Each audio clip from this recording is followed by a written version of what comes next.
yang terjadi dan akhirnya berdampak kepada perekonomian di Indonesia. Kali ini Suri Dalam kedatangan tamu-tamu yang spesial banget, yaitu beberapa mahasiswa dari Administrasi Publik Visip Untirta. Oke, sebelumnya kita kayak notice gak sih baju kita nih? Gitu ya? Satu hati. Boleh dong sebelum itu kita perkenalan diri dulu biar teman-teman di rumah juga bisa tahu nih nama-nama kalian. Oke, halo teman-teman semua. Perkenalkan, nama saya Muhammad Arif Barais, biasa dipanggil Mengok. Biasa dipanggil Iqbal. Halo teman-teman semua, nama saya Herdi Ansyah, biasa dipanggil Herdi. Halo teman-teman, di sini saya Saskia Revapi, biasa dipanggil Saskia. Halo teman-teman semua, di sini saya Siti Naila Salama, biasa dipanggil Naila. Halo teman-teman semua, di sini aku bernama Sayyidatul Kamila, biasa dipanggil Mila. Selamat datang ya teman-teman di podcast kita kali ini. Gimana nih kabarnya? Alhamdulillah, baik. Kalau boleh tahu di akhir-akhir ini kesibukannya lagi ngapain sih? Boleh dong di spill sedikit. Kalau akhir-akhir ini kita nggak jauh beda ya kesibukannya. Kita tuh sedang sedang Project UAS untuk persiapan UAS nanti. Oke, jadi emang udah mau menjelang UAS gini ya. Kalau boleh tahu proyeknya ngapain sih? Ya, riset wawancara gitu ya. Riset, Biasa, pengajian, mahasiswa. Oke. Adaptasi. Gimana perasaannya? Ya. Kita harus menghadapi. Ya nggak apa-apa, ke pressure dikit, Nggak apa. tapi jalanin aja. Nggak apa-apa ya, namanya juga mahasiswa baru, jadi memang perlu Betul. banyak adaptasi lagi ya. Iya. Oke, tapi mereka ini di sini keren banget loh teman-teman. Di tengah kesibukannya yang menjelang UAS ini, mereka masih bisa nyempetin waktunya buat datang ke Suri Dalam kali ini. Yang mana pembahasan kita kali ini akan cukup serius ya, dan juga bakalan ngasih pengetahuan baru buat kalian semua. Tuh. Jadi, kali ini kita bakalan ngebahas mengenai eksploitasi sumber daya alam yang terjadi di Pulau Obi, Halmahera Selatan, letaknya Maluku Utara. Oke. Nah, pembahasan kita kali ini itu berdasarkan hasil analisis teman-teman kita yang datang pada hari ini sebagai mahasiswa dari Administrasi Publik. Oke, jadi di sini aku mau nanya dong, kenapa sih kalian itu memilih untuk menganalisis pulau yang bahkan lokasinya itu jauh gitu dari kalian? Apakah ada sesuatu yang akhirnya membuat kalian itu tertarik gitu sama Pulau Obi ini? Mungkin dari saya dulu ya. Mungkin kenapa kami memilih analisis Pulau Obi ini? Mungkin bagi kami analisis ini bukan hanya tentang soal jarak fisik saja nih, tapi tentang bagaimana kita dapat memahami sesuatu yang mungkin kurang mendapat perhatian banyak orang, tapi dampaknya besar gitu daripada yang kita bayangkan. Makanya kita memilih analisis Pulau Obi ini. Mungkin dari yang kami baca, Pulau Obi ini kan dijuluki sebagai surga dunia ya, karena menyimpan banyak sekali harta karun. Nah, harta karun yang maksud itu seperti kekayaan alamnya, ekosistem lautannya, dari hutan-hutannya. Mungkin hal ini menarik ya untuk kita analisis lebih dalam. Kirain ada segudang emas gitu, enggak ya? Enggak dong, bukan. Mungkin ada. Oh, mungkin ya. Selain itu ada nggak sih alasan lain gitu yang memperkuat alasan kalian untuk menganalisis pulau ini sendiri?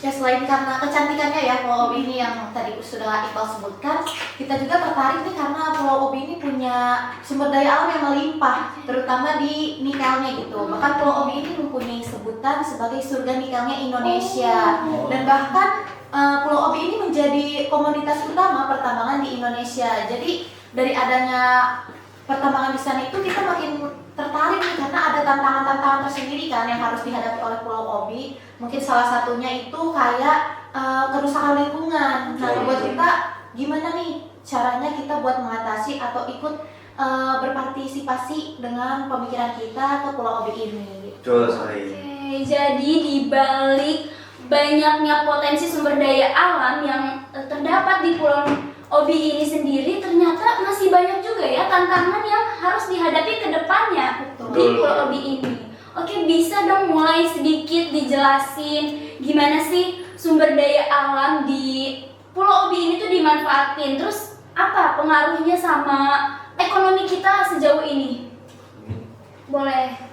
Oke, mungkin Pulau Obi di sini tuh kan banyak memanfaatkan sumber daya alamnya ya, terutama dalam sektor pertambangan nikel dan juga pertambangan emas yang sudah dijelaskan tadi sebelumnya sama Saski.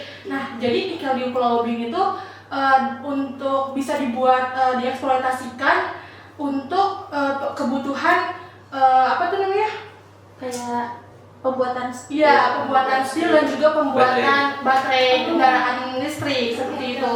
Pulau Obi selain mempunyai sumber daya alam di sektor pertambangan, dia juga mempunyai sumber daya di sektor pertanian dan perikanan. Nah, di sektor pertanian sendiri yang paling utama di sana ada yang paling dominan perkebunan cengkeh, lada, kelapa, dan pala. Nah, dari beberapa sumber yang aku dapat dan aku baca, untuk harga 1 ton cengkeh itu bisa mencapai 70 juta loh. Wow. Iya, Lumayan besar ya. Iya, dan itu udah termasuk biaya panen petani cengkeh di sana juga. Wow. Izin menambahkan nih, kalau dari yang kita analisis juga, jadi Pulau Obi ini kan memanfaatkan adanya pertambangan nikel nih. Jadi salah satu yang ada di sana kan dikelola oleh Harita Nikel. Nah, dengan adanya perusahaan ini nih membuka lapangan kerja baru nih bagi masyarakat lokal. Nah, selain adanya lapangan pekerjaan baru, pendapatan di sana juga ikut meningkat karena ada transaksi bulanan yang cukup fantastis nih, yaitu kira-kira sekitar 11,9 miliar. Wow, itu setiap bulan. Itu setiap bulan dan menurut kita tuh menarik Fantastis ya. Iya. Menarik. Jadi emang ya potensi dari nikel ini sendiri tadi selain untuk perekonomian negaranya ternyata berdampak pada perekonomian masyarakatnya juga ya. Sedikit fakta selanjutnya juga tuh di Pulau Obi itu terdapat potensi ikan yang cukup tinggi. Nah, di situ tuh didapatkan sebagai mata pencaharian warga di sana yang rata-rata bermata pencaharian sebagai nelayan. Nah, nelayan-nelayan di sana tuh biasanya menangkap ikan dengan alat-alat sederhana seperti pancingan-pancingan yang dibuat oleh nelayan itu sendiri. Nah, biasanya untuk sehari ikan yang ditangkap itu bisa sekitar 20 sampai 30 kg. Oh, banyak Banyak banget juga ya. ya. Itu setiap hari kan? Iya, untuk satu hari saja. Dan ikan-ikan yang ditangkap tuh biasanya jenis-jenis ikan seperti ikan tuna, ikan kerapu, dan ikan kakap Ikan merah. tombol ada ikan tombol. Nah, mungkin ada mungkin. Beragam nih pasti. Iya, sangat-sangat. Nah, oke. Jadi emang di Pulau Obi ini tuh ternyata banyak banget ya sumber daya alam yang bisa dimanfaatin ya. Selain itu, ada nggak sih dampak lain yang ditimbulkan dari adanya eksploitasi sumber daya alam di Pulau Obi ini?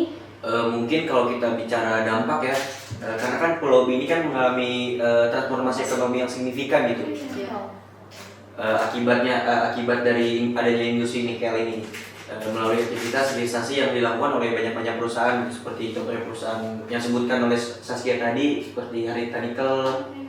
Nah, ini tuh menyebabkan pekerja dari sektor pertanian dan perikanan tuh kini pindah ke sektor pertambangan. Nah, hal ini tuh yang menyebabkan ketimpangan ekonomi gitu dari masyarakat penduduk lokal dan juga penduduk luar daerahnya. Oh, meskipun adanya peningkatan pendapatan dari masyarakat itu sendiri. Betul sekali, karena pekerja lokal dari luar daerah tuh biasanya mendapatkan gaji yang jauh lebih besar gitu daripada penduduk lokal aslinya.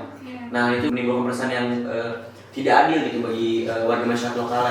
Nah, selain itu juga seperti sektor pertanian dan sektor perikanan tuh menurun karena akibat adanya alih fungsi lahan ini gitu. Akibatnya sektor pertambangan ini. Nah, ini menyebabkan turunnya produktivitas daripada pertanian dan juga mengurangi pendapatan dari nelayan itu sendiri. Iya. Selain itu mungkin ada dampak lain yang juga mempengaruhi sekitarnya. Yang dampak Iqbal tadi sampaikan itu sebenarnya sudah benar ya.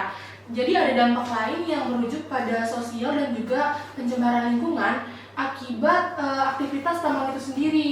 Nah, jadi seperti limbah pertambangan, yang dimana limbah pertambangan itu kan dapat mencemari sumber air dan air lautnya ya. Nah, dari dampak tersebut itu dapat apa tuh? Jadi bisa Kayak adanya ini ya.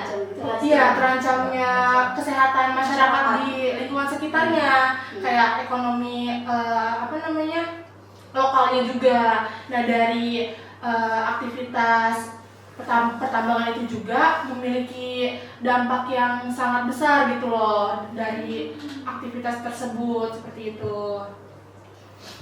Iya, jadi benar banget. Ada salah satu nih sungai yang terbesar di Pulau Obi, namanya Sungai Akelamo. Dia itu sungai yang terletak di Pulau Tengah, yang ternyata harusnya menjadi sumber kehidupan masyarakat malah dibongkar sama perusahaan tambang. Jadi bukit-bukit yang harusnya menjadi aliran sungai itu dikupas sehingga menyebabkan sungai tersebut tercemar dan rusak.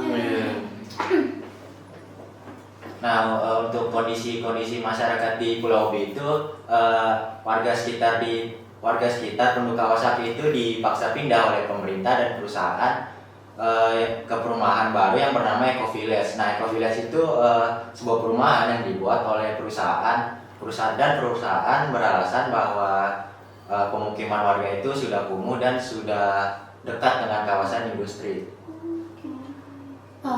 Kalau menambahkan ya, dari tadi kan kita udah ngebahas kayak aspek lingkungannya, kayak sosialnya. Nah, kita juga bisa menutup mata dan telinga terkait kesehatan masyarakat yang terganggu, karena Dinas Kesehatan Halmahera Selatan mencatat dari bulan Januari sampai Maret tahun lalu 2023 ada sekitar 520 kasus diare dan beberapa kasus itu menyebabkan kematian.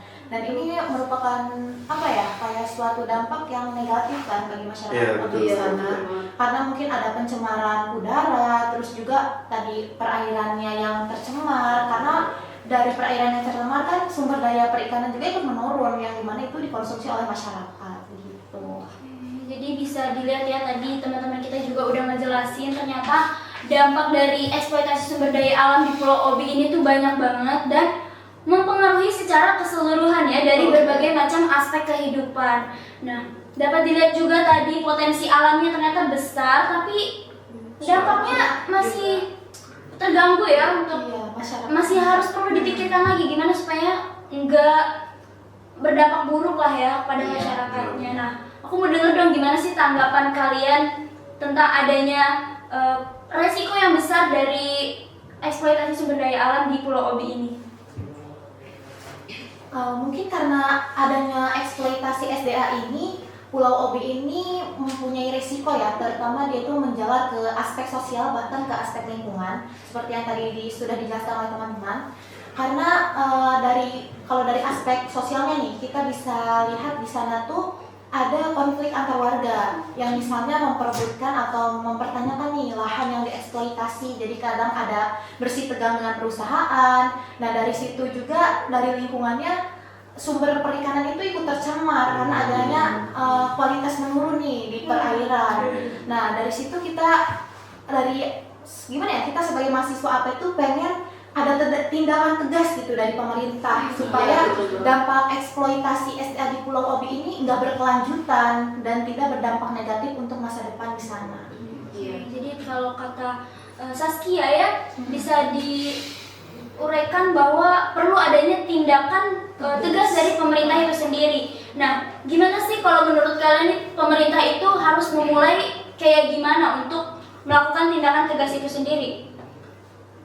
Oke, dari cara pemerintah sebenarnya banyak ya. Cuman menurut kita tuh ada beberapa cara. Yang pertama tuh perlu melakukan regulasi yang ketat, yang dimana pemerintah itu harus memperkuat regulasi terkait lingkungan untuk perusahaan tambang itu sendiri. Nah, yang kedua yaitu ada partisipasi masyarakat, yang dimana masyarakat itu tuh melibatkan apa sih namanya? Kayak dalam pengambilan keputusan. Nah, iya seperti itu. Pengambilan keputusan yang berdampak pada masyarakat itu, seperti itu. Mungkin ada solusi lain mungkin yang bisa ditambahkan. Untuk solusi lagi mungkin warga sekitar situ dapat memperbaiki ekosistem di wilayah tersebut dengan cara penanaman mangrove dan juga perbaikan terumbu karang. Nah, tujuannya itu untuk memperbaiki ekosistem yang sudah rusak di wilayah tersebut. Nah, mungkin dari pemberdayaan masyarakat itu kan dapat meningkatkan kreativitas ya dalam kreatif ekonomi. Jadi masyarakat itu bukan hanya mengandalkan sektor pertambangan saja, tapi bisa mengandalkan sektor yang lainnya juga. Oke, jadi itu dia tadi ya. Kita juga udah ngedengerin dari tadi dampak, terus juga sumber daya alam yang ada di Pulau Obi ini. Jadi bisa dilihat juga tadi ya, meskipun manfaat dari ekonominya itu sendiri banyak, namun memang tantangannya itu masih banyak juga yang harus dihadapi secara bijaksana untuk kesejahteraan masyarakat ke depannya. Oke, terima kasih kepada teman-teman yang udah ngasih kita informasi mengenai eksploitasi sumber daya alam di Pulau Obi. Semoga informasi yang disampaikan oleh teman-teman kita ini dapat menambah pengetahuan kalian lebih luas lagi. Oke, sebelum itu aku mau dong minta kalian untuk sebutin tagline dari Suri Dalam nih. Kalau nanti aku